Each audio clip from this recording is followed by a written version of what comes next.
오늘 다니엘이 했던 이 기도의 내용을 보면 정말 처절하지만치 간절하게 회개하는 모습이 나옵니다. 3, 4절 말씀을 읽어보면 그가 베옷을 입고 죄를 뒤집어 쓰는 행위를 볼 때 죄의 고백과 탄원이라는 것을 읽지 않아도 우리가 짐작할 수 있습니다. 다니엘은 이 기도를 통해서 우리의 죄를 용서해 주십시오라고 하는 이 내용을 자기가 할 수 있는 모든 말과 모든 표현을 다 동원해서 고백합니다. 우리가 이미 범죄했습니다. 우리는 패역했습니다. 우리는 듣지 않았습니다. 우리는 거역했습니다. 우리는 불충분했습니다. 우리는 주님을 찾지 않았습니다. 우리는 당신의 진리에 눈을 돌리지 않았습니다. 이 모든 말을 통해서 3절에서 19절까지 이 내용을 통해 자기가 할 수 있는 모든 말을 동원해 하나님 앞에 회개하고 있습니다. 그러면 다니엘이 지금 이 기도를 드리는 이유는 무엇일까요? 2절 말씀 같이 읽어보겠습니다. 시작. 그 통치 원년에 나 다니엘이 책을 통해 여호와께서 말씀으로 선지자 예레미야에게 알려주신 그 연수를 깨달았나니 곧 예루살렘의 황폐함이 70년 만에 그치리라 하신 것이니라. 다니엘은 예레미야를 통해서 하신 하나님의 말씀을 보면서 깨닫게 된 것이 있었습니다. 이제 하나님의 회복을 약속하신 70년, 즉 예루살렘의 황폐함이 그치는 시기가 거의 다가오고 있다는 것을 알았다는 거죠. 그런데 세상을 보니 어떤가요? 아직도 이스라엘의 민족은 하나님 앞에 패역하고 여전히 죄를 짓고 있는 모습을 보게 됩니다. 다니엘과 동시대에 바벨론에 살았던 에스겔 선지자는 이렇게 얘기합니다. 에스겔서 2장 3절 읽어보겠습니다. 시작. 내게 이르되 인자야 내가 너를 이스라엘 자손 곧 패역한 백성 나를 배반하는 자에게 보내노라. 그들과 그 조상들이 내게 범죄하여 오늘까지 이르렀나니. 얼마나 하나님의 말씀을 듣지 않았던지 에스겔에게 하나님께서 말씀하시기를 내 말을 듣지 않아도 원래 그런 사람들이니까 너는 관여치 말고 상관하지 말고 그들에게 전하라 이렇게 얘기할 정도로 이들이 패역하고 죄에 빠져 있다는 것을 알 수 있습니다. 이런 상황에서 예루살렘의 황폐함과 이스라엘의 회복을 위해서 다니엘이 하나님 앞에 기도하고 있는 것이지요. 다니엘은 세상의 상황이 아니라 하나님의 뜻에 모든 것이 달려있음을 알았기 때문에 그는 조용히 기도의 자리로 나아가 하나님 앞에 엎드려 기도했던 것을 볼 수 있습니다. 지금 우리가 살아가고 있는 삶을 보면 비슷한 느낌이 듭니다. 점점 말세의 때는 가까워오는 것 같은데 세상은 더 타락해져 가는 것 같고 과연 하나님의 뜻은 이루어지고 있는가? 하나님의 회복이 이 땅 가운데 이루어질 수 있는가라는 의구심이 들 만큼 어두워져 가고 있는 것을 어느 누구도 부인할 수 없습니다. 이때 우리가 해야 될 것이 무엇이겠습니까? 바로 기도입니다. 다니엘은 권력 있는 사람이었지만 그 권력을 사용하여서 자기의 권력을 이용하여서 세상을 바꾸려고 노력한 것이 아니라 그 자기의 권력보다 하나님의 능력을 믿었기 때문에 그리고 하나님의 뜻대로 하나님이 이룰 것이기 때문에 미련 없이 기도의 자리로 나아가 하나님 앞에 구하고 있습니다. 지금 우리의 상황에서 가장 먼저 해야 될 것은 무엇입니까? 점점 힘이 빠져가고 있는 이 상황과 이 세상 속에서 우리가 가장 먼저 취해야 될 행동은 무엇일까요? 그것은 바로 기도입니다. 지금 이 예배에 참석하면서 가정에서 예배를 드리고 있는 여러분 그리고 그 기도의 가운데 나아가는 여러분을 통해서 그 기도를 통해서 하나님이 역사하실 줄 믿습니다. 그런데 이 기도를 보면 이해가 되지 않는 고백이 있어요. 기도를 하면서 반복적으로 사용하는 말이 무엇이냐면 다니엘이 계속해서 회개하면서 하나님 앞에 기도하는데 반복적으로 나오는 말이 있습니다. 그게 바로 뭐냐면 우리라고 하는 단어예요. 이 11절의 기도문에서 우리라고 하는 말이 무려 27번이나 사용되고 있습니다. 우리가 죄를 지었고 우리가 범죄했고 우리가 악을 행했고 우리 앞에 세우신 율법을 행하지 않았습니다. 이렇게 지금 다니엘이 고백하고 있는 거예요. 그러나 우리는 이 고백에 의아한 마음을 가질 수밖에 없습니다. 왜냐하면 아마도 다니엘을 잘 아는 사람일수록 이 고백에 대해서 불편한 마음이 들 것 같아요. 우리는 다니엘이 얼마나 완벽한 사람인지를 알고 있습니다. 다니엘서 6장 4절에서 5절 말씀 같이 읽어보겠습니다. 시작. 이에 총리들과 고관들이 국사에 대하여 다니엘을 고발할 근거를 찾고자 하였으나 아무 근거 아무 허물도 찾지 못하였으니 이는 그가 충성되어 아무 그릇됨도 없고 아무 허물도 없음이었더라. 그들이 이르되 이 다니엘은 그 하나님의 율법에서 근거를 찾지 못하면 그를 고발할 수 없으리라. 여러분이 잘 아시는 것처럼 다니엘은 하루도 빠지지 않고 우리가 드리는 153 기도 5분 더 했겠죠. 하루도 빠지지 않고 하루에 3번을 타국에서 드렸던 사람입니다. 바벨론이라는 타국에 살아가면서 정치인으로 살았지만 그는 정직했고 매일 기도했고 매일 정결하고 성실하게 살아갔던 사람입니다. 세상 사람들이 볼 때에도 그가 어떠한 허점도 찾아낼 수 없고 오직 잡아낼 수 있는 유일한 약점이라면 그가 갖고 있는 신앙을 꼬투리 잡을 때에만 그를 넘어뜨릴 수 있을 만큼 완전하게 살았던 사람이 다니엘이에요. 이 신앙을 위해서라면 그는 또 그 하나님 앞에서 얼마나 정직하고 얼마나 신실했냐면 신앙을 위해서라면 자신의 목숨도 아끼지 않을 만큼 하나님을 사랑하고 그 신앙에 합당하게 살았던 사람이 다니엘입니다. 자기가 갖고 있었던 권력과 자리를 아끼려고 하지 않고 기꺼이 사자굴에 들어갔던 것이 다니엘이었던 거죠. 그런데 지금 그 다니엘이 하나님 앞에서 처절하게 회개를 하고 있기를 우리의 죄를 용서해달라고 하고 우리가 하나님 앞에 패역했다 하고 우리가 하나님 앞에 범죄하고 우리가 하나님 앞에 율법을 어겼다라고 지금 고백하는 거예요. 우리는 이런 모습을 볼 때마다 불편해집니다. 만약에 제가 지금 다니엘이랑 같이 옆에 있고 다니엘이랑 친구라면 강력하게 말할 거예요. 다니엘, 당신이 이럴 필요는 없지 않습니까? 지금 회개해야 될 사람은 따로 있는데 당신 같은 의인이 왜 죄를 고백합니까? 당신이 포로로 잡혀와서 고생했던 날들을 기억해 보세요. 당신이 신앙을 지키기 위해서, 그렇게 절개를 지키기 위해서 당신의 모든 것을 다 포기하려고 했던 그런 선택들을 기억해 보세요. 하나님을 신실하게 섬겼잖아요. 하나님을 섬기기 위해서 목숨도 거셨잖아요. 당신의 믿음은 칭송받아 마땅합니다. 당신은 저렇게 죄 짓고 있는 사람들과는 근본적으로 다르단 말입니다. 이렇게 얘기할 것 같아요. 아니면 제가 만약에 다니엘이라면 저는 이렇게 기도하고 싶어 할 겁니다. 주님, 저들의 죄를 용서해 주십시오. 저들의 죄는 너무나 패역합니다. 저들은 죄의 깊은 바다 가운데 빠져 있습니다. 저들은 구제불능입니다. 하나님, 저들의 죄로 인해서 지금 우리는 공격을 받고 있습니다. 저들의 죄만 아니라면 이런 일도 일어나지 않았겠지요. 하나님, 그러나 저들을 불쌍히 여겨주셔서 저들의 죄를 용서해 주십시오. 저들은 하나님의 은혜가 필요합니다. 저들이야말로 주님의 긍휼하심이 필요합니다. 이렇게 기도했을 것 같아요. 나를 빼고 저들의 죄가, 저들이야말로 하나님의 용서를 받아야 될 죄인이라고 이야기하고 싶어 할 것 같습니다. 제가 이렇게 말하고 싶어 하는 이유는 무엇일까요? 바로 나는 죄를 짓고 있는 저들과는 근본적으로 다르다고 하는 것을 증명하고 싶은 마음이 우리에게 있기 때문입니다. 우리는 모두 나는 세상에서 짓고 있는 죄와 무관하기를 원합니다.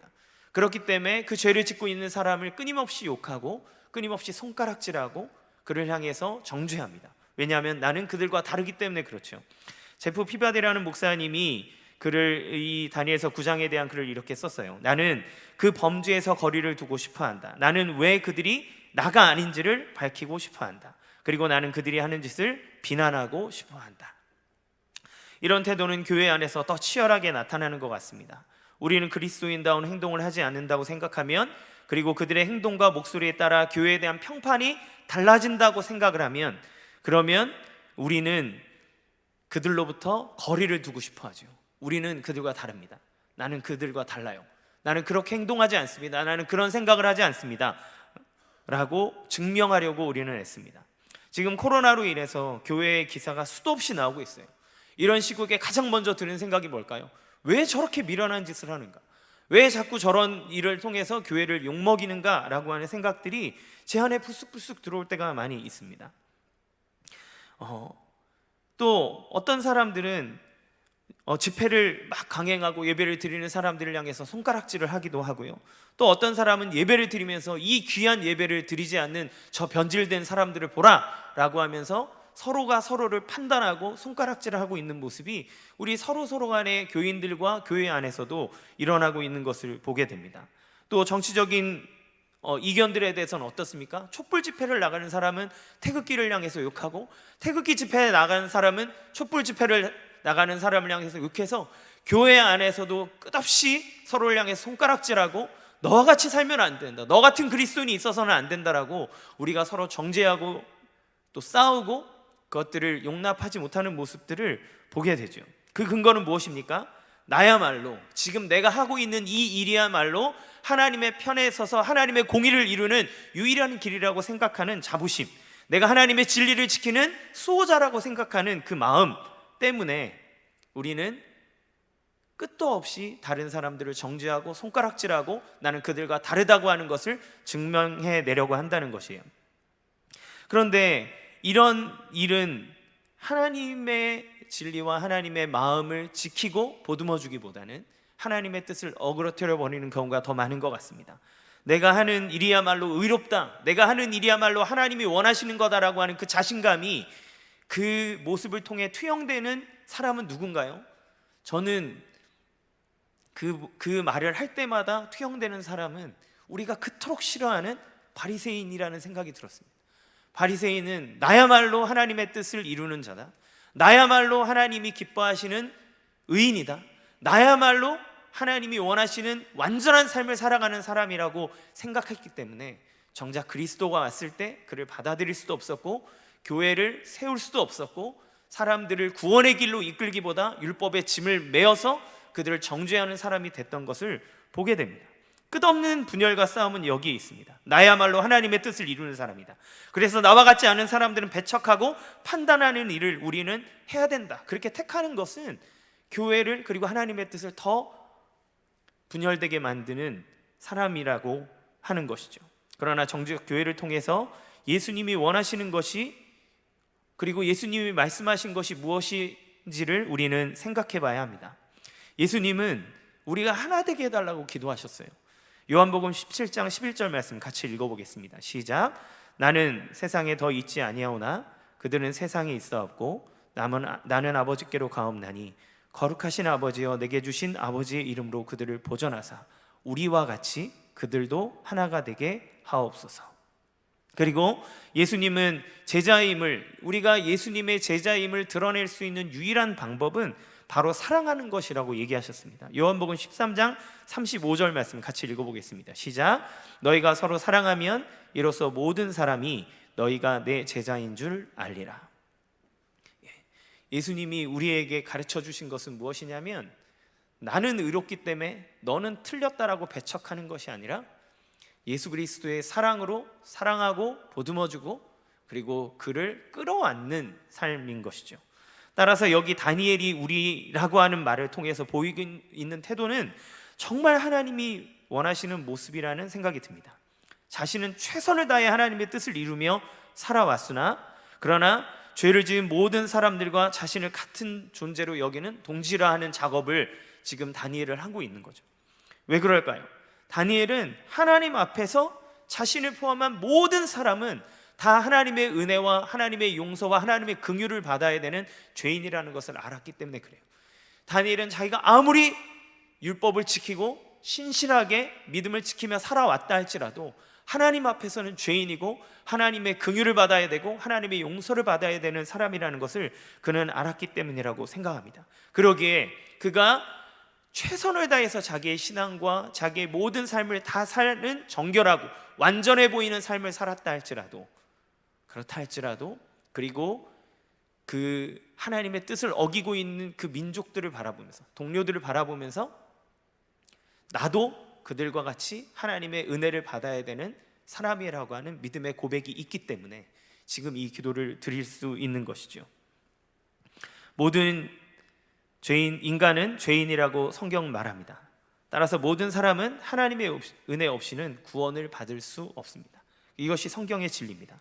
그렇기 때문에 다니엘의 기도는 지금 우리가 현 세대를 바라보고 취해야 하는 중요한 관점이고 자세라고 하는 생각이 듭니다.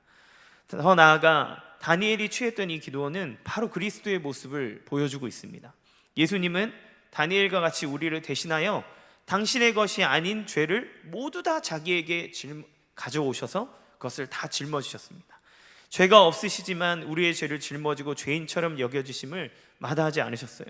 그리고 우리의 죄를 해결하여 하나님과 우리의 사이를 중재하시기 위해서 자기 자신을 완전하게 희생하셨습니다. 우리는 모두 그 사랑에 의해서 하나님의 자녀라 칭함받은 사람입니다. 그렇기 때문에 우리 그리스도인들은 세상을 향해 그리고 나와 견해가 다른 모든 그리스도인들을 향해 가져야 될 마음은 오직 예수 그리스도가 우리에게 주신 그 사랑의 마음뿐임을 우리는 알아야 합니다. 지금 우리의 현실을 돌아보시기 바랍니다. 우리 모두는 어떻게든 이 재난과 고난의 이유를 다른 누군가에게 덮어 씌워서 너가 바로 그 원인이다, 너가 바로 지금 우리가 욕먹게 하는 원흉이다. 너야말로 지금 욕을 먹어야 마땅한 사람이라고 손가락질합니다. 세상 사람, 교회는 물론이고 세상 사람은 더하죠. 누군가에게 화풀이를 해야 됩니다. 한 뉴스 기사를 봤어요. 지금 공적 마스크 때문에 많은 사람들이 줄 서서 기다리고 있지 않습니까? 여러분들도 마스크 사기 위해서 고생 많이 하셨죠. 이 마스크 하나 사려고 줄 서 있는 것도 너무너무나 짜증나는데, 이 긴 시간, 1시간을 걸려서 한 2개 마스크를 사는 거예요. 얼마나 짜증나겠습니까? 바쁘죠? 힘들고 춥죠? 그러니까 이 사람들이 이 짜증을 어디에다 풀어야 되는데 누구에게 푸냐면 이 마스크를 파는 약사들에게 푸는 거예요. 어떤 사람이 1시간 이상 줄을 섰나 봐요. 그런데 이 마스크를 사가지고 나가면서 왜 이렇게 오래 걸리냐, 도대체 뭐 하고 있는 거냐 라고 욕하면서 너 밤길 가다 조심해라, 너 가다가 사고 나면 그건 내가 저지른 짓이야, 이렇게 얘기하면서 약사를 저주하는 거죠. 약사가 무슨 죄가 있을까요? 그냥 가지고 온 것을 포장해서 판 것이 다임에도 불구하고 사람들은 그 누군가에게 내가 지금 갖고 있는 이 고통과 어려움은 다 너의 지금 게으름 때문이야, 너가 하고 있는 일 때문이야 라고 덮어씌우고 싶어하는 마음이죠. 어떤 사람은 남겨준 거 나한테 좀 팔아라, 없습니다, 그런 식으로 장사하는 거 아니다, 이러면서 정죄합니다. 왜 그럴까요? 우리가 갖고 있는 죄성은 필연적으로 누군가에게 그 책임을 전가하고, 그리고 너 때문에 이 모든 일들이 이루어졌다라고 말하는 것이 죄의 습성이기 때문에 그래요. 아담과 하와가 처음에 죄를 지었을 때 한 일이 뭔가요? 저 여자가 그랬습니다. 뱀이 그랬습니다. 결국에는 하나님이 당신이 나에게 준 그 여자가 나에게 이것을 먹게 했습니다라고 하나님 탓을 하게 되잖아요. 죄는 나에게 문제가 있다, 내가 이것을 같이 안고 가야 된다라고 얘기하는 것이 아니라 너가 문제고 너 때문에 이 모든 일들이 이루어졌다라고 얘기합니다. 그러면 이러한 마음들, 이 죄의 심각성은 결국에 그 손가락이 누구에게로 가냐면 하나님이 당신이 반드시 계시다면, 당신 하나님이 사랑이시라면, 하나님 당신이 정말 능력이 있으시다면 어떻게 해서 이런 일이 일어납니까? 라고 하는 지경에까지 이르게 되는 것이죠. 그러나 그 예수 그리스도의 사랑을 받아 그리스도의 마음으로 이 세상을 바라보고 하나님의 뜻을 깨닫는 자, 어떻게 다니엘이 이 기도에까지 이르게 됐을까요? 그는 바벨론의 포로로 잡혀와서 하루도 빠지지 아니하고 예루살렘을 향해서 문을 열고 하루에 3번을 기도했고, 그리고 오늘 말씀에 본 것처럼 그는 예레미야 말씀을 읽으며 하나님의 말씀을 날마다 읽고 묵상했던 것을 알 수 있습니다. 그가 자기의 있는 삶의 현실 속에서 매일 하나님의 말씀을 집중하고 또 하나님 앞에 기도의 자리로 나가 하나님의 뜻을 구할 때 그가 하나님으로부터 받은 하나님의 마음은 그리스도가 우리에게 주신 그 사랑의 마음, 하나님의 약속, 소망에 있기 때문에 그래요. 따라서 우리는 이 다니엘의 기도가 우리의 기도가 되게 하기를 원합니다. 저도 이 말씀을 준비하면서 얼마나 많이 회개하게 됐는지 몰라요. 뉴스를 볼 때마다, 그리고 사람들과 얘기할 때마다 나와 성향이 맞지 않거나 내 생각과 다른 방향으로 나아가게 되면 혹여나 그것이 하나님의 뜻을 거스르는 일이라고 내가 생각하면 그들을 향해 어김없이 손가락질하고 이런 모습이 하나님을 먹칠한다 하고 거기에 가는 사람을 정죄했던 모습을 회개합니다.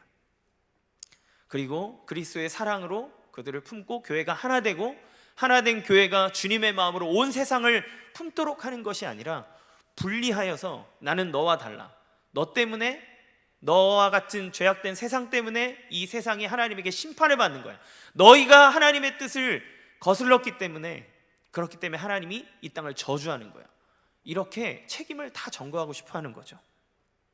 우한에서 이 코로나 바이러스가 일어났을 때 저에게 왔던 카톡 아마 많이 받아보셨을 거예요. 거기에 있던 내용이 뭐냐면 이 우한 바이러스의 원인은 우한에 있는 중국에서 기독교인들을 핍박했기 때문에, 그렇기 때문에 그로 말미암아 하나님이 주신 재앙이라고 얘기를 하는 겁니다. 그 뒤에 많은 사람들이 맞아요, 우리를 건드리면 하나님의 심판이 임합니다라고 막 동조를 했어요. 그게 하나님의 심판일지 하나님이 우리에게 주는 경고일지 그것은 하나님이 아십니다. 우리가 이 땅을 향해 해야 될 것은 무엇이냐면 그들을 향해 정죄하는 것이 아니라 하나님의 마음으로 그들을 품고 그리스도의 마음으로 그들을 안고, 우리가 하나님 앞에 죄를 범했습니다, 우리가 하나님 앞에 패역했습니다. 우리가 하나님의 뜻대로 살지 않았습니다. 우리가 하나님의 마음을 아프게 했습니다라고 같이 마음을 다해 중보자의 마음으로 기도하는 것입니다. 이것은 내가 짓지 않은 죄를 가져다가 정죄감을 가지며 나 자신을 죄인 취급하라는 이야기가 아닙니다. 같은 마음을 가지고 주님의 마음을 가지고 또한 나 또한 주님의 은혜가 필요한 사람이라는 마음을 가지고 함께 기도해야 된다는 것이죠. 말씀을 정리하겠습니다. 우리는 이 시기에 모든 것을 내려놓고 다니엘의 기도가 우리의 기도가 되도록 해야 됩니다. 지금은 기도할 때입니다. 우리의 세력을 보여줘야 될 때가 아니라 전능하신 하나님의 능력이 우리 가운데 나타나도록 골방에서 함께 또 마음을 모아 기도해야 될 때라는 것을 기억하시기 바랍니다. 그리고 두 번째, 이 기도는 세상을 품는 중보자적 기도여야 합니다. 그들을 정죄하고 저들 때문이 아니라 이것이 나의 죄이고 우리의 문제라고 하는 것을 하나님 앞에 간구함으로 하나님께서 이 땅 가운데 이루실 일을 나타내게 하는 것, 그것이 예수 그리스도로 말미암아 하나님께 구원받은 그리스도인들이 지금 이 시대에 마땅히 해야 될 일이라는 생각이 듭니다. 사랑하는 성도 여러분, 여러분의 자리에서 기도하시기 바랍니다. 함께 이 마음을 가지고 주님 앞에 간절하게 구하시기 바랍니다. 그러면 하나님의 때에 반드시 하나님은 당신의 뜻을 이루실 것이고 하나님의 역사는 우리 가운데 완전하게 나타나게 될 줄로 믿습니다. 함께 찬양하고 기도하도록 하겠습니다. 우리 함께 기도에 함께 찬양하도록 하겠습니다.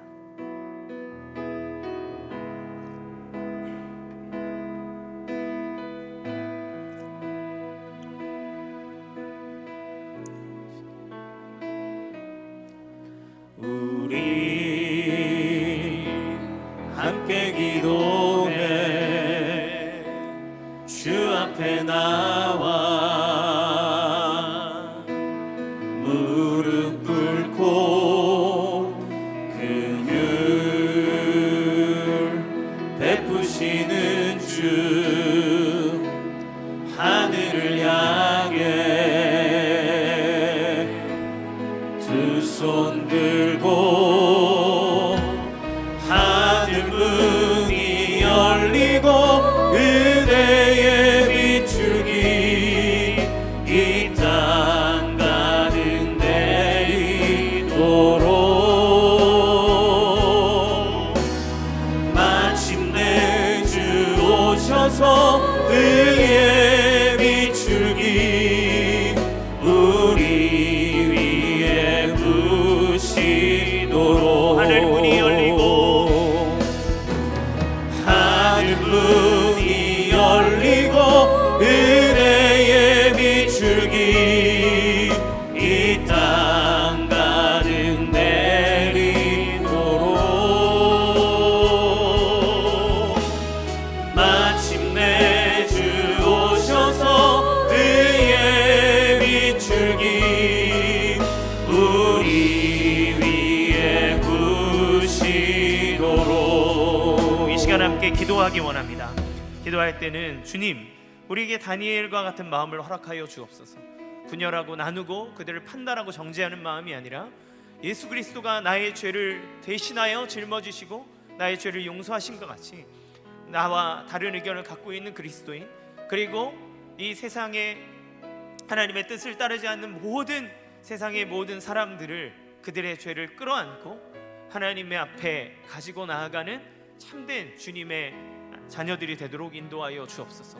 그리고 판단하는 마음이 아니라 우리가 죄를 지었다라고 하는 동일한 마음을 통해 하나님 앞에 간절히 회개하고 주님의 뜻을 구하는 복된 인생이 될 수 있도록 주님 도와주옵소서. 하나님 앞에서, 그리고 내가 있는 처소에서 날마다 기도하여 하나님의 뜻을 이루는 하나님의 축복의 통로가 되도록 주님 도와주시옵소서. 이 시간 같이 함께 주여 한번 부르고 간절한 마음으로 기도하겠습니다. 주여.